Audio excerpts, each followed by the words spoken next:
Hey guys, YvensB here. So, you might be wondering by reading the title, why the hell are you reviewing a light meter? We're in 2019, we don't need light meters, we have the back of the camera, and it's pretty accurate. Let's hold on. The reason why I think you should own a light meter, and then I'm reviewing this specific model, is for actually a couple of reasons. Well, it's pretty simple. It's hell to retouch a photo that is either overexposed or underexposed. Actually, overexposed, forget about it. If it's overexposed, it's a lost file. I'm sorry. It's really difficult to recover a blown out photo, and retouching a photo that is underexposed is also very difficult. Here's the situation. You go in your session, you take a whole bunch of photos using flash or constant light or whatever you're getting. You're excited, you go back home, you pop the SD card into your laptop, you sit down, you look at your work and say, my God, these are all underexposed by like half a stop or one stop. I could have gotten it right. But you still have to deliver the session because you don't want to waste your time. So you start editing and it takes you three times or 2 times or 4 times, whatever, the amount of time that to retouch a photo that you could have done, let's say in 30 minutes, it takes you 2 hours because it's just underexposed. So I think this is the main benefit of using a light meter, is because whenever you measure something, you measure it and it stays consistent. Consistency to me is a very important thing, and time is the number one thing I'm trying to protect when I'm shooting. I'm not trying to spend hours in Photoshop because although I do like retouching, fixing my mistakes is really painful and I hate it. I just want to get it right in camera, go home, retouch as little as I can, and then deliver as fast as I can so I can get to more work. The goal is to create, and there's better things to learn and to do in Photoshop, like compositing or adding elements, learning special effects, but not getting the right exposure in camera will actually be detrimental in the longevity of your career, because you can produce less because you spend more time retouching something that you could have gotten right. So that's why I got this unit. I've been testing it for the last, right now, 2.5 months, and I have to say it is pretty damn consistent. Basically my keeper rate for my exposing shots are 100%. The only issue that I might run into is my flash not working right or my camera shutting off for some reasons. But other than that, the light meter gives me accurate readings all the times, and I had to spend less time retouching because of that. The Lumu Power is not a regular light meter. You just measure light and you're done. It has many other functions which we should explore, and then I'll be demonstrating in the video. So, what is the Lumu Power? Well, it is this little thing. This is the Lumu Power. This is a tiny unit that basically there's 2 main functions. One, with a rounded dome, you have the flash of the light metering function, and if you reverse it, you have the color measuring function, which is again connected to the same camera. You basically have to flip it if ever you're using it. And as you can see, the Lumu Power is actually a pretty small form factor object. It is again, this is it. You're not getting anything else. This is what you're getting, and it's pretty special that they cram so much technology into such a small unit. The Lumu Power comes in a very cute little recyclable box, so nothing fancy about this. And also comes with this little leather pouch, which you can actually insert your Lumu Power and then throw in your bag and start using it as soon as you're ready. As I said earlier, this is what you're getting. You're not getting anything else but this. And the way this device works, it actually connects to any iDevice that you have. For this test, we're using the iPod Touch. This is the 5th generation iPod, and I'm pretty damn certain it works with iPhones, etc. I will even be testing my iPad for you guys and let you know if it works or not. But so, because it's all you're getting, how does it work? You basically connect your iPhone or your iPod with this device. Make sure it's connected. Perfect. And then the notification will pop up saying, hey, do you want to use the Lumu Light Power? And a menu will appear, and then you can use your light meter with the different functions that are available on the Lumu Power. So you have a couple of options. You have the illuminance. You also have the photo ambient, spot metering, cine video, the flash, and the color temperature, and the chromacity, which is a function that recently appeared that didn't have in the back previous 2 months. So the Lumu Power uses the power of your iPhone or iPod in order to actually function, because this without this is 100% useless. The menus are pretty simple. There's nothing too fancy about it. It's pretty self-explanatory. The dials are, you simply have to press the dials and to edit your camera settings, and also measure the ambient light or whatever you need to do.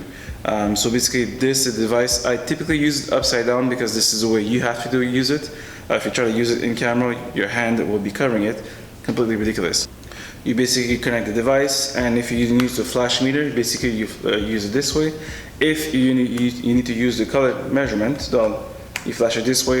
Always the screen in the back of me so I can see what's happening. Again, because this is a tool that connects to your iPhone, the Lumu Power gives you many advantages that a regular flash meter would not give you. For an example, you are a videographer, because it's really important for you to get accurate measurements of color temperatures in different scenes, shooting inside, outdoors, indoors, whatever, it doesn't matter. You can actually use your camera inside of your iPhone or iPod in order to keep track of what you're doing. So basically you simply connect the device, use the mode that you're using. Let's say we're using cine video in this case. I want to take a note of what I'm doing. I'm going to take a photo, reverse it, take a selfie. I'm going to use this photo, I'm going to save it,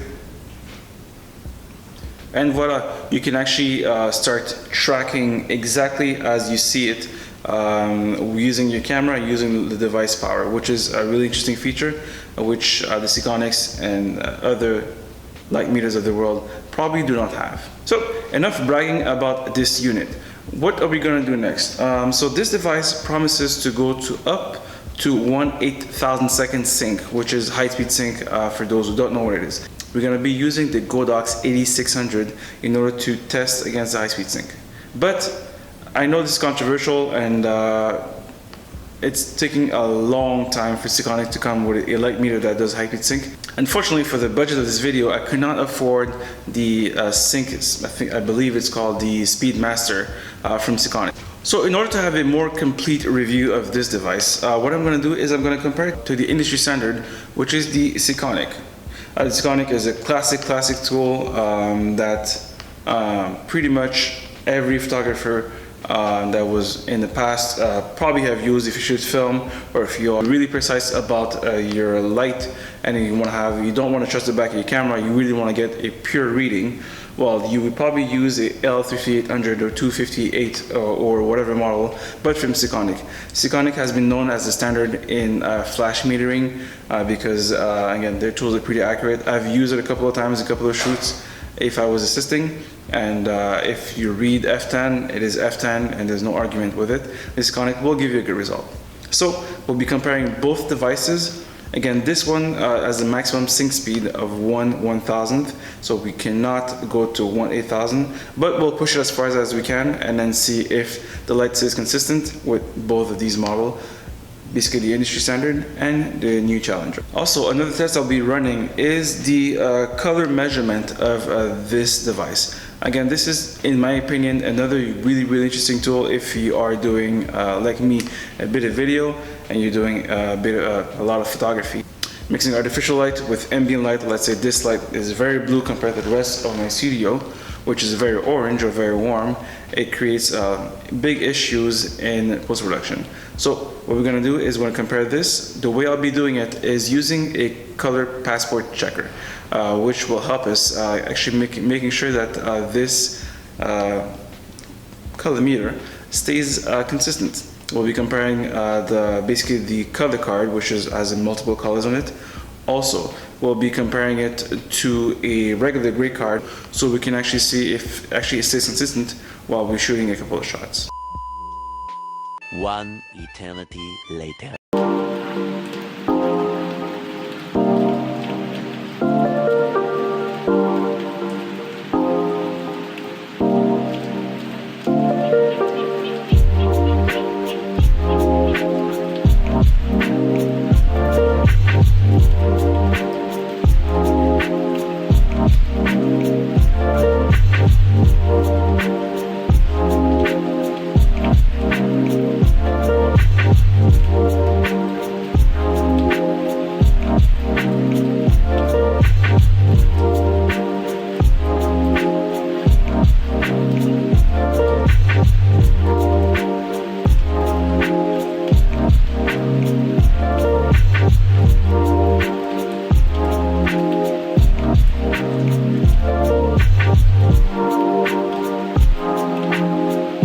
So again, this is my arguments of why you should be getting a light meter, and also the reason why I like this light meter is, one, it's not that costly. I believe it retails for $229 USD. I got this one used. Well, it was brand new, but it was owned by someone else. He had two. I bought one, and I'm testing it because I find it's a really interesting solution, and it's a solution that represents 2019, or actually recent years, and not the superbly expensive Speedmaster from Sekonic. I'm sorry, but $1,000 for a light meter might be cool. I don't have any I don't have any good arguments for it. But whenever you start mixing lights, so let's say you have one main light, and you have a kicker light, and you have a fill light, and you have a hair light, and you have a reflector, and you have negative flags, and all that fun stuff. Calculating the ratios and all that fun stuff, freestyle is really hellish. It will suck you dry. I mean, it will waste your energy trying to get something right in camera, when you could be just measuring once, what's my ratio that I want here, what's the intent that I have doing the second light, the third light, fourth light, whatever you're doing. Mixing lights in the studio and getting an accurate shot using a flash meter is so much easier than guessing and wasting time. And again, like I said earlier, wasting time is the number one thing we're trying to avoid, because we're photographers and it's a currency that everyone shares, and we should try to save as much as possible so we can actually produce more work. So in final words, if I have to keep it short, I actually like this unit. The only negatives to me for this unit is you need an iPhone, which is a problem because I'm using a Google Pixel 3, which I actually superbly adored. It is an amazing phone, and I had to crank out the old iPod for it. So that could be an issue if you don't want to spend more money on an iPod or iPhone. But again, you can find those used and pretty cheap. I've seen some running for $100. You only need to make sure that it connects with the actual new pin from iPhone. Also, the form factor is sometimes could be a problem if you tend to lose your stuff. I usually throw the unit in my bag and forget about it, and then I scramble to look for it. So that could be an issue. An example, I was placed my lights, placed the models, everything was cool. Said, okay, perfect, let's start measuring. Run to my bag, look into my bag, I cannot find the unit. Why? It's because it was hidden in a crevice in one of my pockets. So the form factor could be really an issue, but stay organized, put it somewhere that you can recognize, and that should be easily correctable. And again, the fact that I'm getting now accurate shots all the time just saves me time in post. I don't have to worry, was this exposed correctly or not? No, I just, what's there is what's there. If you have to do any corrections, it's about the shadows, light ratio, the way your modifier works. It is mostly about how other mistakes you could have done, and the light meter is not the weak point here. That's my final review of the Lumu Power. Again, guys, if you have any questions, make sure you fire them below, and then I will be seeing you on the internet. If you like this type of content, do let me know also, and I'll be hunting around to get more of those tools so you can actually light better and we can all progress together. Thanks for watching, cheers, and happy shooting.